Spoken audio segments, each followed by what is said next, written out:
कोरबा के national highway 130 में आज बिहनिया एक बड़का सड़क हादसा हो गई। रायपुर ले सीतापुर जावत तेज रफ्तार मेट्रो बस बांगो थाना क्षेत्र के मड़ई कना खड़े ट्रेलर से जा टकराईस। टक्कर अतका तेज रहीस के बस के एक कती के परखच्चा उड़ गए। हादसा में 7 यात्री के मौत हो गई, जेमा 2 लड़का और 2 महिला भी शामिल है, जबकि 12 ले ज्यादा लोगन घायल हो गई। सूचना मिले में पहुंचे पुलिस घायल मन ला एम्बुलेंस ले अस्पताल पहुंचाईस।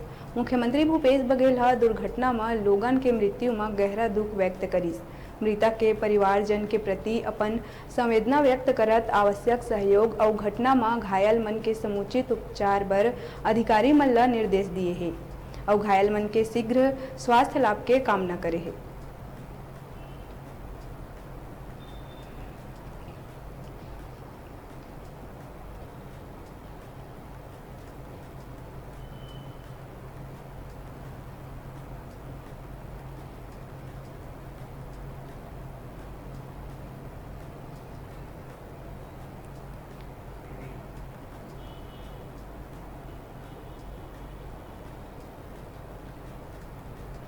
अभी बेरा छोटे से ब्रेक लेके आप मन देखत रहा न्यूज़ 36 से छत्तीसगढ़ के आवाज़।